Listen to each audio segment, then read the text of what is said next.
All right. Welcome, everybody, to the Nobody Studios Inside Culture live show. My name is Sejal Thakkar, and I'm the Chief Culture Officer at Nobody Studios. And today, we are going to be talking about a very important topic here at Nobody Studios. How do we hire at scale without destroying our company culture? And so there is no one better to talk to today than one of our very own nobodies, Adam Posner. Welcome to the show, Adam. Sejal, thank you so much for having me on the show. Thrilled to be here. Absolutely. No, thank you.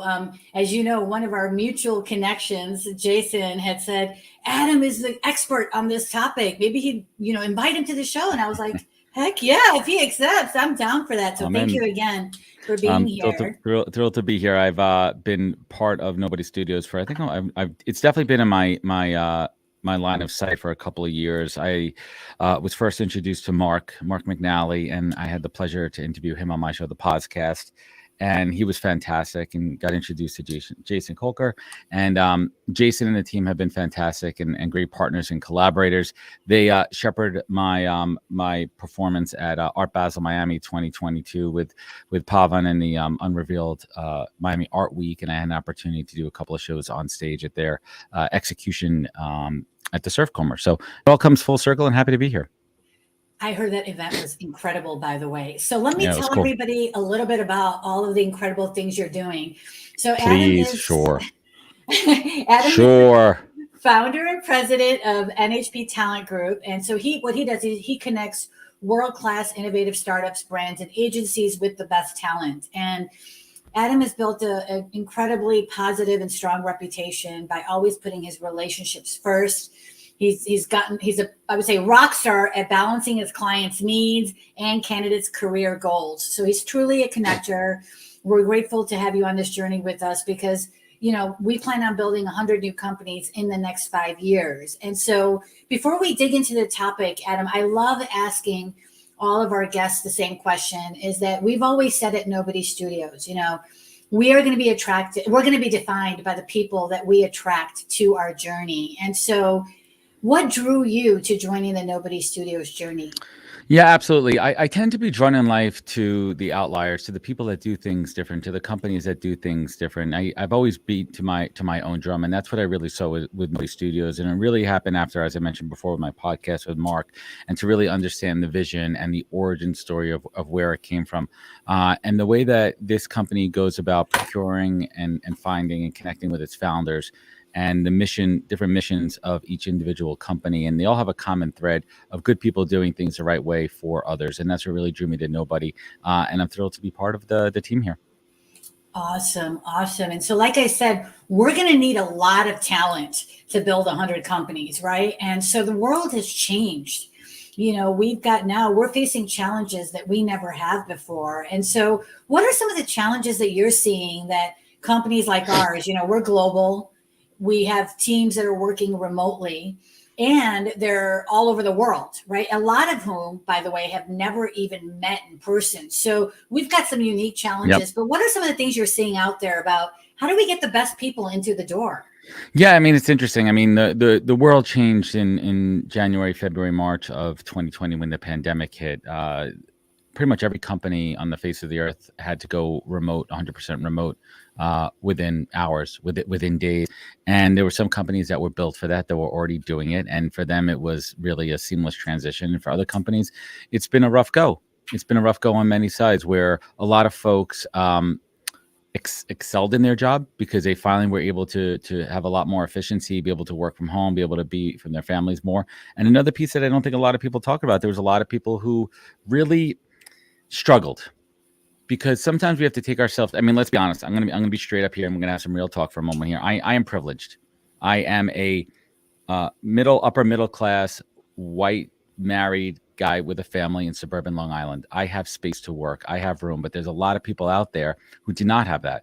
There are folks in the urban areas who have kids at home all day because their school is remote, and they can't get their work done. They're feeling the pressure of their careers and external factors there. So there's been a lot of folks who have not had it easy. from a work perspective. It's not all gravy when everyone's like, oh, it's great. I could work from home. I could take care of stuff all day. I could be with the kids. No, that's not the case. So there was a lot of variables that affected the world then, and things changed. And especially when it came to hiring, there was a lot of folks that were laid off. There was a lot of new opportunities created. And for us recruiters out there, it was a complete curveball.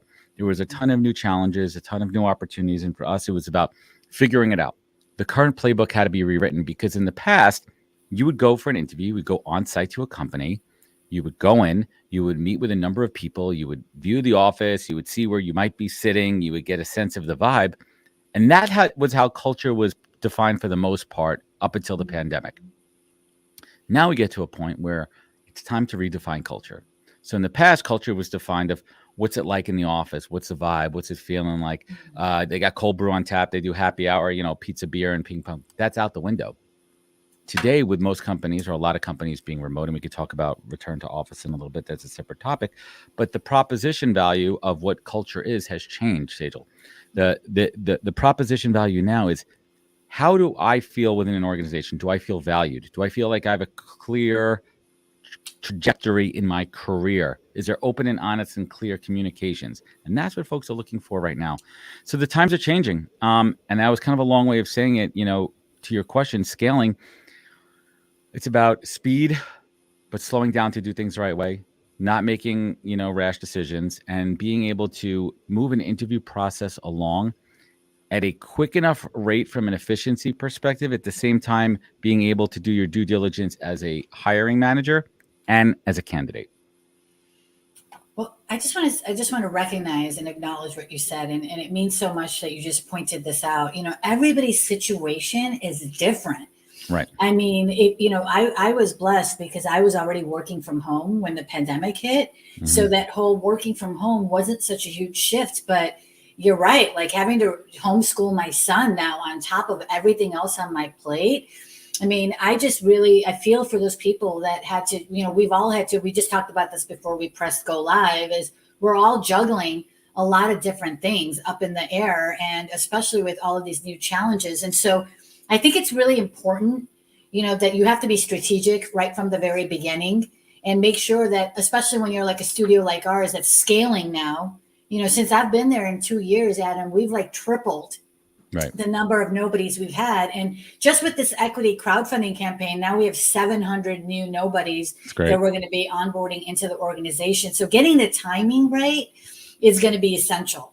And so for everybody that's listening, I want to just highlight that what Adam, I've asked Adam to kind of share with us some of the best practices, but remember, there's a lot of important things that you want to consider as you're going through some of the best practices and applying them to your organizations, and a lot of questions that you want to ask to make sure you get it right. There's no one size fits all, right? And so, Adam, if you could give us some sort of best practices for organizations like ours that are global, remote, that are scaling, what are some of the things that we want to keep in mind as we develop our strategy and improve what we're already doing as we scale?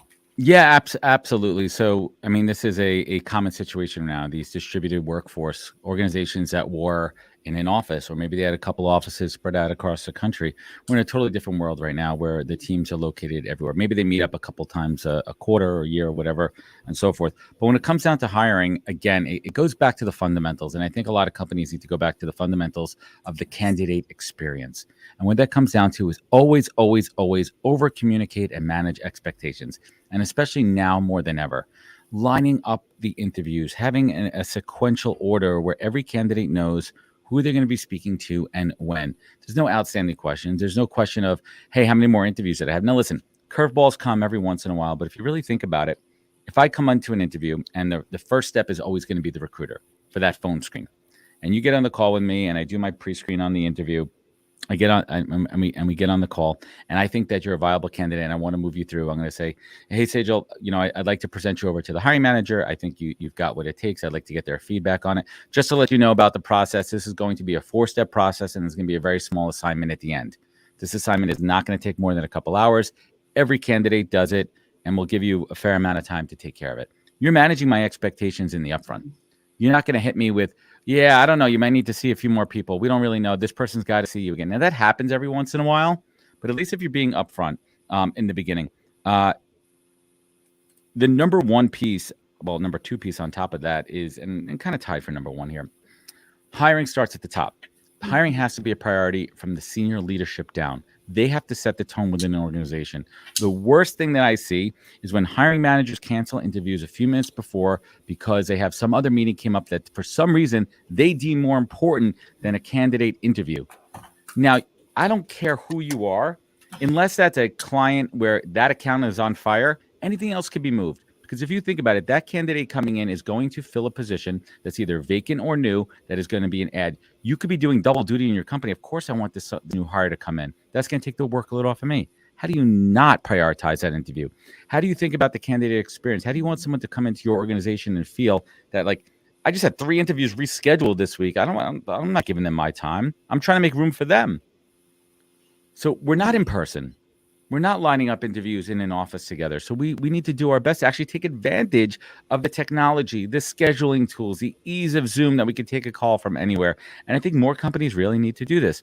The second piece on top of that is pipelining. Now, pipelining is tricky, right? Because I tell companies all the time, always kind of be having conversations with interesting candidates that come your way. Now, be very clear. If you and I were talking right now and you're looking for senior leadership in a company in a position, but listen, I'm going to be very upfront with you. Right now, we don't have any vacancies, but it's important that we talk now, get to know each other a little bit, understand what you're looking for. Let me tell you about our organization. So when the time comes, you're my first call, right? That's going to cut down on sourcing time. Don't wait to hire. Now, that doesn't mean when you get on a call with a candidate, you tell them, hey, there's going to be a job tomorrow. Be very clear and manage those expectations. You are speaking my language, Adam. Thank you so much. You just dropped so many nuggets of wisdom, for real. I hope people are listening. And at least let me just point out a couple of things you said. Transparency is so important, right? I think that when you're looking to hire people, this is something that we're always looking to improve at Nobody Studios, is making sure that people understand the mission and the values of our studio so that there are no surprises once they're in, right? You want to make sure that before they come in, that you share the energy and the vision of what's to come. That's going to improve your retention rates, right? Your engagement rates and so on. It's like those days of like, let's keep our culture a secret. I mean, that's one of the reasons why we're doing this like live show, is to give people a peek at the people that are working at the studio, at the nobodies that are involved, at sort of the culture that we're striving, we're always looking to improve. And so making sure that you and the employee, look, at this, we want to make sure that employees and we share certain values, right? But we don't want everybody to think the same way, right? Diversity is a huge part of what's going to drive our innovation and our creativity that we're looking for. But I wanted to ask you another question, because I think this gets overlooked, especially when you're scaling and especially when you're looking to do it quickly. Right? Because rapid growth can be very exciting. Like we're going through a stage right now where we're rapidly growing and it's super exciting. I've never gone through anything like this before. So, but it's also what I'm learning is it's very challenging and chaotic, right? So I'm hoping that you can help us navigate through this chaos by what are some red flags that people need to be looking out for when they're trying to fill these roles quickly? Right. So this is like something that people screw up all the time. So if you could share a couple of those red flags with us, that'd be great. Oh man. So from the hiring side, again, it comes down if they're moving too fast, because it's always a tough part about interviewing, because you're trying to size somebody up. And maybe that's not the right way to say it, but it really is. You're trying to understand a candidate's background, their ability, their skill, their character in a half-hour phone call. And most interviews are done completely poorly, where you're spending the first 20 minutes just repeating who you are and about the company, and then you leave like 10 minutes at the end. Let's be real about it. So I think that that a company really needs to kind of set some interview standards where the recruiter is doing a lot of that upfront work in the beginning on that first call. They're getting the background information. They're telling the story of the company. So when you jump on with me, all I'm going to have to tell you about is my division, our team, and what we do here. I don't have to give you the whole history of the company. You're saving time from that perspective. But when it comes down to red flags, it's an interesting one. Listen, this is a really tough one. And this is really, the last couple of years is having a little bit of empathy and bandwidth as a recruiter to understand that not everybody's a good interviewer. For example, there's been times in my career, I am a fantastic interviewer, but there are times I went into a job and I was not the right candidate, but I would get the job and I would not be the best and I'd end up losing my job. So how do you figure out that? And I think it comes down to asking questions around quantifiable results, understanding asking a very specific question about that skill set that you need to see if that person has really done it and if they understand what's required for that role. So I really think, and it's not really anyone's fault, I think most interviewers or hiring managers, let's be careful with that word there because I think it's thrown around a lot and people don't really know what it means. Right. Hiring manager is really just a person that's responsible for hiring on that team. They may not be a recruiter. They may not be a good interviewer. They were never trained, and that's not necessarily their fault. So really work as a recruiter when you're building internal teams to have standardized questions, right? Everyone's going to have their kind of curveball, patented one-off question and their personality and character stuff too. But get to the root of it quickly. Understand, do your research. The worst thing, and I remember as a candidate, when I would come into an interview, and this is in person, and somebody like, hold on, give me 2 minutes. I just got your resume. Let me just kind of read it over. Oh, now you're wasting my time. Please don't do that. Take a moment to review the candidate coming in so you don't have to do that where you have questions ready to go. Like, listen, I took a look at your resume. I'd like to talk about your experience 2 jobs ago at XYZ. That was pretty relevant to what we do here. Would you mind talking about what you did in X role and during this time? Oh my God, please don't review the resume when the person is right there. And seriously, but it's very interesting. This is a very sort of double-edged sword kind of conversation we're having right now about the red flags, because we are looking to bring in all kinds of diversity, neurodiversity, cognitive diversity. We just want everybody to be different. We want them to bring them into the studio. And so as a hiring manager or the person that's interviewing, it's very important. And I see that we got Brenda Meller here. I was just on an interview with her earlier today, talking about bias in the recruitment, how it creeps into we could the talk recruitment. about that. Yeah. What are your thoughts on that? So this is really interesting. Sorry, one second. Let me close that window out there. Early on in my recruiting career, I did a test with a recruitment company I was working at, and it was a volunteer test to see what our biases are. And I'm very transparent about this. And it's unconscious bias. It does not mean that I'm a racist. It does not mean anything except that. So there was a blind test, and there was certain names that weren't as American sounding that I would pass on from a qualified candidate in reviewing candidates. And it was a speed and time spent on a background. That's how the test was. And I did it because I wanted to see what my biases were and be conscious about what my unconscious biases are. The only way to fix an unconscious bias is to recognize what it is, be open and honest about it. If it's a much bigger situation, let's fix that, right? Let's nip it in the bud. You shouldn't be recruiting if you're a blatant racist. But I don't care who you are, everybody has unconscious biases because that's the way you're brought up. And they're called unconscious biases because they come up in things like this. Subtle things when you're doing a task and the back of your brain is kind of missing something, or you're not looking over here, or you're skipping over something, or you're not giving a certain name or profile enough time. And it's critical. So that's an important bias to recognize. And once I course corrected it, it really was a self-awareness moment for me as a recruiter that opened a lot of things up. Another bias, and we'll talk about it pre-pandemic, was job hopping. Right. And there is, and I think we really need to talk about this and not just cancel job hopping, because it is still a real thing. Yes, tons of people are getting let go right now.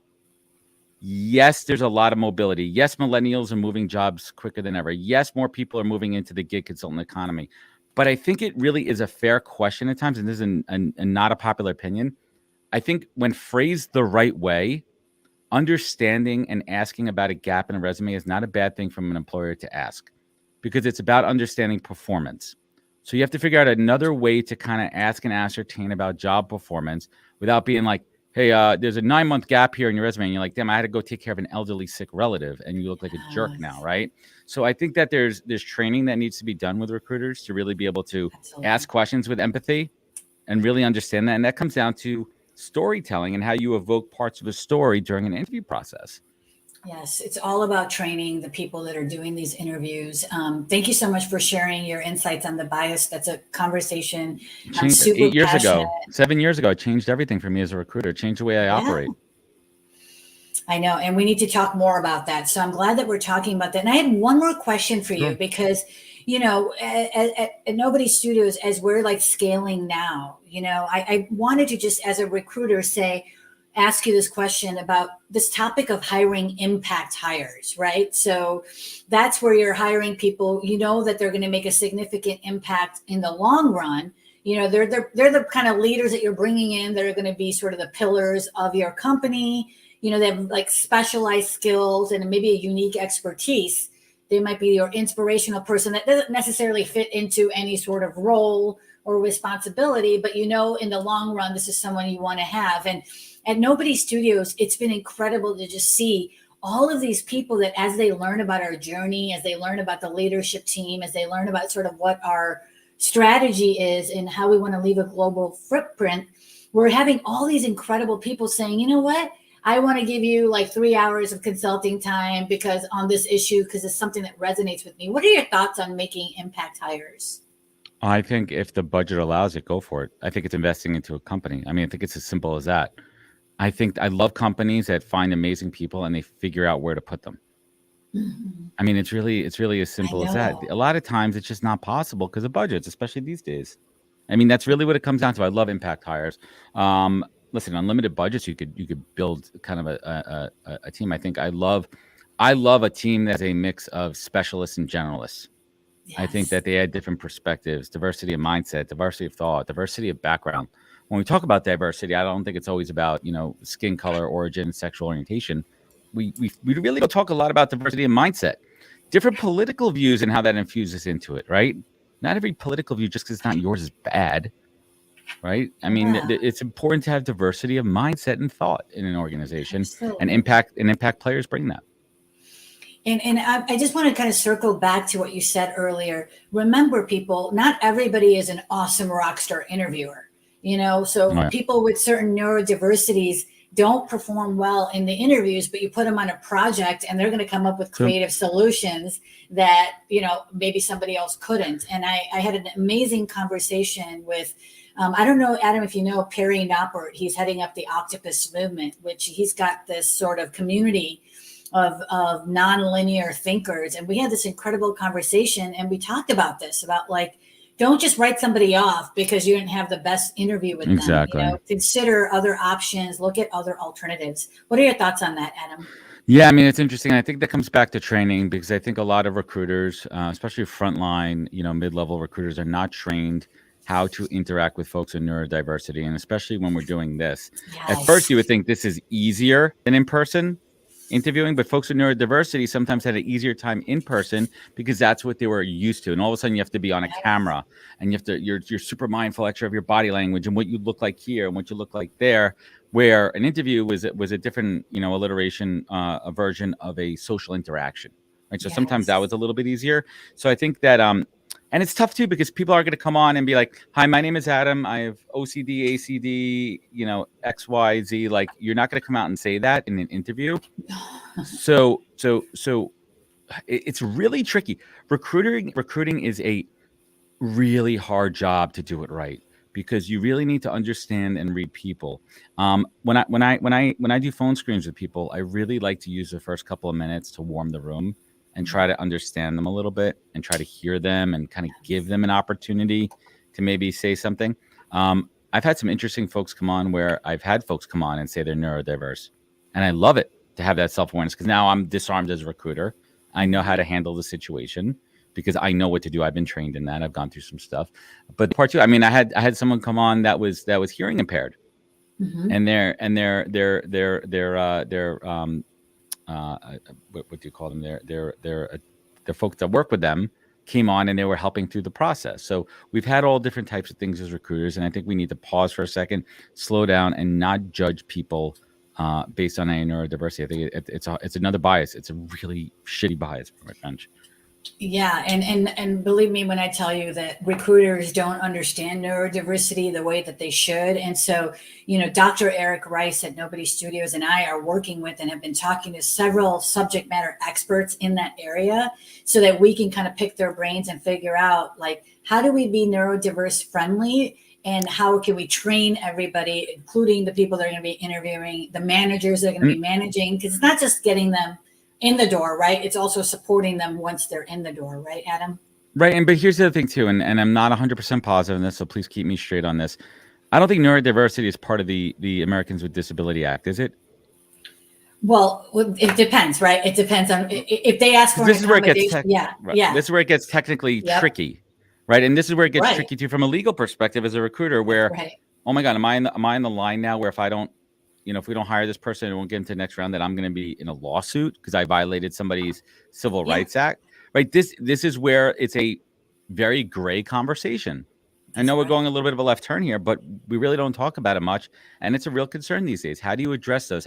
And then the other side of it is, how do you ensure a level playing field where you're not overcompensating and reverse discriminating against somebody who is not neurodiverse? You're going to have to come back and we need to have a separate conversation on that, because there are so many legal implications and loopholes that you need to keep in mind on that. But very important topic, what Adam just said, because we've been told, don't ask certain questions during interviews, right? But the world has changed now. And so there are certain things you do want to explore, right? And so again, that's a topic for another day. So Adam, one last thing. So yesterday, I couldn't let you off the hook without having this last little nugget of conversation. I posted yesterday on LinkedIn. I said, for me personally, being prepared is one of the keys to my success. And I said, for me, being prepared means, you're going to essentially have multiple plans. So if things don't go according to plan A, right, you have plan B, plan C ready to go. And then you responded to that. You said, I'm actually against having a plan B. So I am dying to know what you meant by that. So let's first clarify this. By plan B, that doesn't mean I have like financial backup plans, that I have money put away and that kind of stuff. But what it means is the core focus of me and my career. When I pivoted from working in marketing and advertising to recruiting in marketing and advertising, I burned the boat. To quote Matt Higgins' new book, Burn the Boats. I threw away that plan and I threw away plan B and I went with plan A, which was recruiting. And I went all in. I did not have a backup plan. I did not say, Sejal, if this doesn't work out, I'm going to do X, Y, and Z. Because what that does is that occupies space in my mind and my thought that I'm taking away from executing on plan A. So yes, Mark, I went all in on recruiting. I doubled down on my strengths. I stopped focusing on my weaknesses and I went all in on plan A. Now listen, everyone needs to do their own thing and follow their own advice. This is the advice I give because it worked for me. And that may not be right for everybody, but it takes a lot of confidence. It takes a lot of trusting yourself and betting on yourself. There's no better bet or investment than yourself on that one.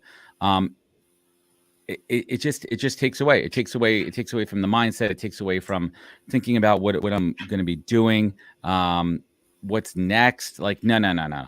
I only think about building my business and recruiting. I mean, sometimes I have fantasies about being a general manager for a Major League Baseball team, but that's not going to happen, right? So there's my point of view in that. It's about energy, mindset, and focus. Well, all right. And then you have Mark McNally chiming in, our chief nobody. Go there he all goes. He's in. With me. So I know he's with me on that. Yeah, look, everybody. I agree. Let's go all in. Nobody Studios. We are doing an equity crowdfunding campaign. I think there's only 10 days left. Invest. It's only $100 to get in and support us on building 100 new companies.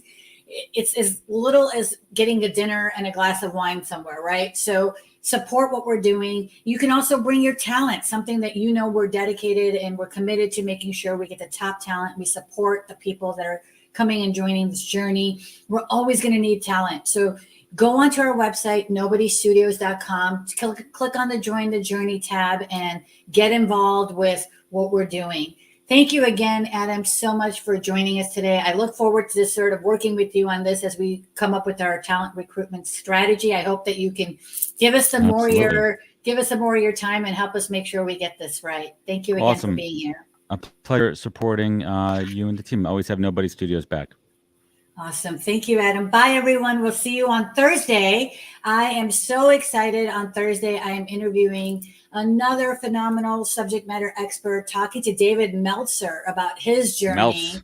And if you haven't heard his story, you have to chime in. I mean, this is really your rags to riches story. So for new founders, entrepreneurs, please join us on Thursday for an exciting conversation. Have a great day, everybody.